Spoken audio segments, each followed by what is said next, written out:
Thank you, Madam President. Madam President, this week Democrats are going to continue the conversation about college affordability.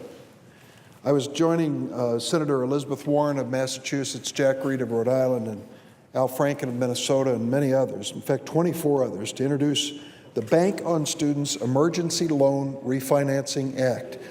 Why are we talking about student loans? Well, ask working families, ask their kids why we're talking about it.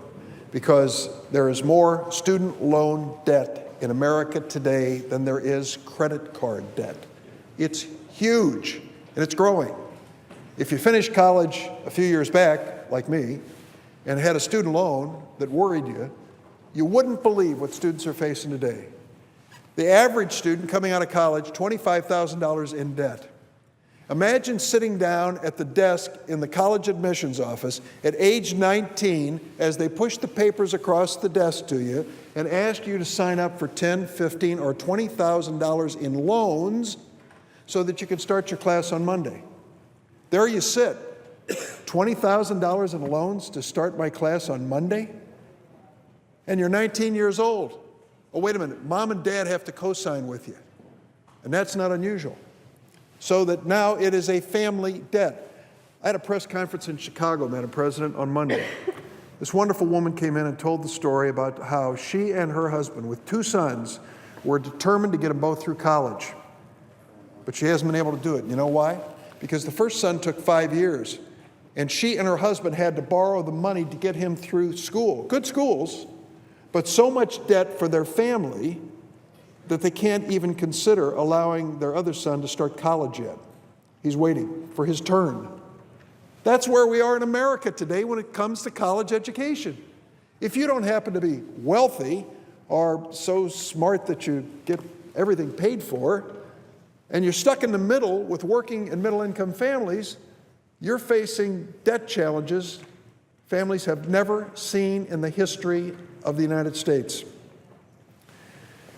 1.7 million Illinoisans, that's more than 10% of our population, almost 15% of the population of the state of Illinois have outstanding student loan debt. 15%?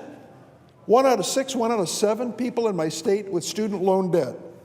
Nationally, 40 million borrowers with more than $1 trillion in student loan debt. On the average, graduates of the class of 2012 left with $28,000 in debt, but the individual debts are often much higher.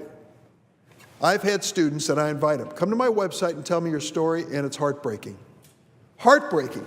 These students have debts of over $100,000 with a bachelor's degree. And God forbid they went to one of these for-profit colleges or universities. You know the ones I'm talking about, because they're the ones that absolutely inundate you with advertising. You can't get on a CTA train or bus in Chicago without getting hit between the eyes with all these for-profit colleges. For-profit schools, the biggest ones, the University of Phoenix, Kaplan, DeVry, just to mention a few. It's a different category. These are not the public colleges and universities. They're not even private colleges and universities. They are for-profit schools. And believe me, they make a profit. What's the difference between for-profit schools and community colleges? University of Illinois, DePaul University, Georgetown University. The difference is this. As a category, for-profit colleges and universities have 10% of the high school graduates go to school at for-profit colleges and universities, like the ones I mentioned. But they receive 20% of the federal aid to education. Why? They're so darned expensive, that's why.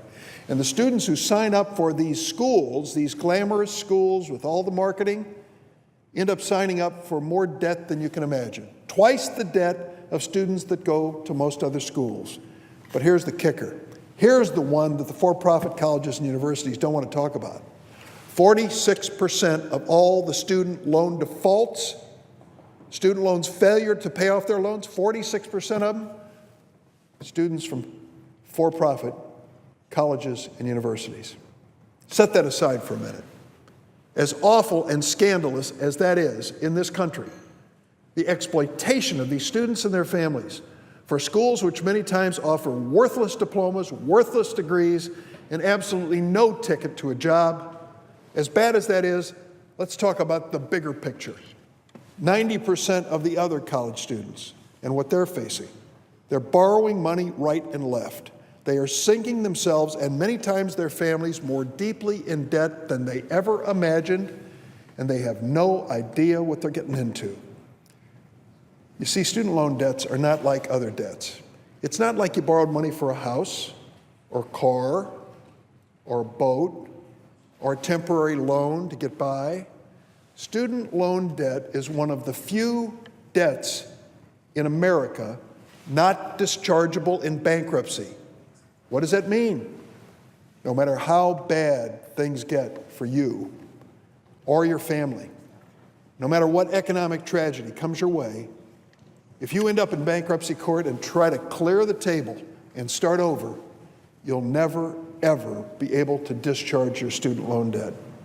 Oh, there's an extreme circumstance where you can't. It's so extreme it almost never happens. So a student loan debt is a debt for a lifetime. You'll either pay it off or you'll carry it to the grave. They actually execute these debt collections on grandmothers on Social Security, and I'm not making it up. Grandma wanted to help her granddaughter co-sign the student loan. Granddaughter dropped out of school, never paid back the loan, defaulted. They went after Granny's Social Security check on the student loan. That's what we're talking about here, and that's why we got to change it.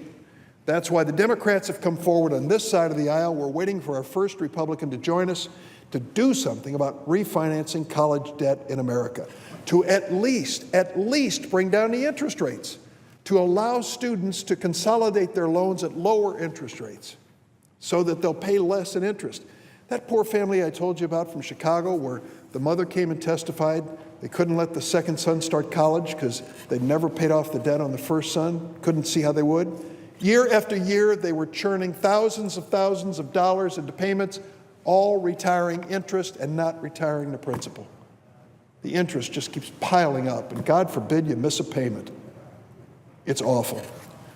The Bank on Students refinancing bill, which Senator Elizabeth Warren, Jack Reed, and myself are bringing to this floor, will help current borrowers take advantage of what we have in low interest rates right now. Those with federal loans can refinance into lower rates, the same rates as students who are taking out their first loans this year. 3.86% for undergraduate direct loans, 5.41% for graduate loans, 6.41% for PLUS loans taken out by the students' parents.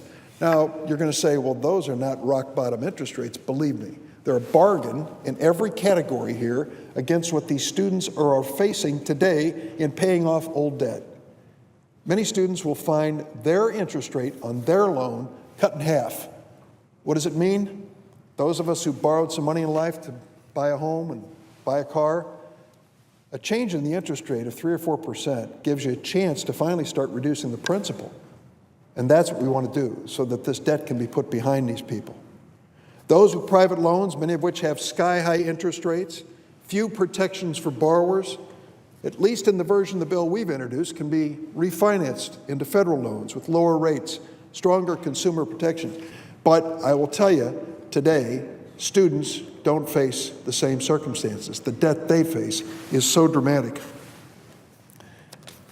John and his wife from Chicago recently contacted my office. They both went to great not-for-profit public schools for their undergraduate studies. John went on to law school. His wife went on to medical school. John's a first-year lawyer at a firm. His wife, second year of medical residency. They received good educations from respectable schools. Now they have jobs in their fields. And let me tell you what else they have. They have a combined student debt, John and his wife, of $300,000 in student loans. They pay $1,300 a month in student loan payments. Thankfully, they participate in the federal income-based repayment program, which moderates their monthly payments. But here they are, just starting out, maybe with a family, and a $300,000 debt. Now, how can they buy a house? They've explored it. No bank will come near them to even loan them the money for a house. And so that, to me, is what is disgraceful. Not only that these students end up coming out of school in debt, They're postponing their lives. They're postponing marriage, children, homes, cars. Many of them are moving right back in with mom and dad to that basement apartment because dad just came out of retirement to help them pay off the loan.